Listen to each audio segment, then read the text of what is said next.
So he sends me this big Sun Spark workstation. He said, What year? 93. So this is pre-Windows 95. So this is Yeah, it's yeah, go ahead. That's Windows, what is it, 3.8 Well, this or something was like that? Solaris OS. It's Unix, basically. So it wasn't Windows back then, right? Like what came before Windows 90? Well, I had a Mac. No, I had an early Apple II. 3.1, that's yeah, what it was. Yeah, right? it was, yeah, 3.1. 56K modem. Dial in. He says, watch this.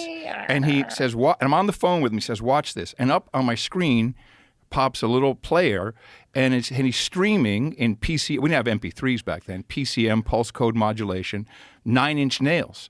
I'm like, this is broadcasting. I'm going to figure out how we use this thing for broadcasting, because think about how we can use this outside of all the systems.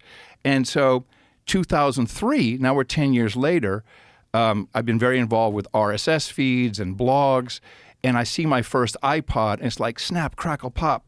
Hold on a second.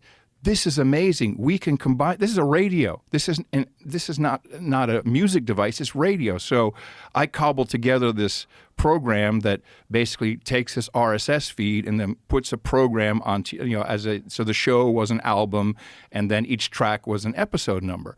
And then I immediately started doing a show. What I do is just try to get people involved. That's how Daily Source Code started, because I was trying to get software developers in.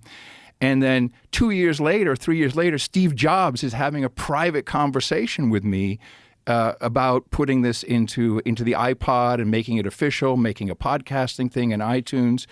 And I'm like, this is so perfect, because now you have this RSS feed which you control. No one else can control what you do with your RSS feed, and anybody can slurp that up and subscribe to your radio show.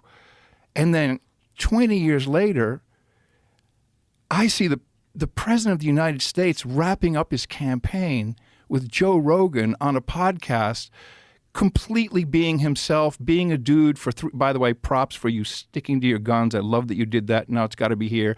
No restrictions on time. Well, he didn't impose any.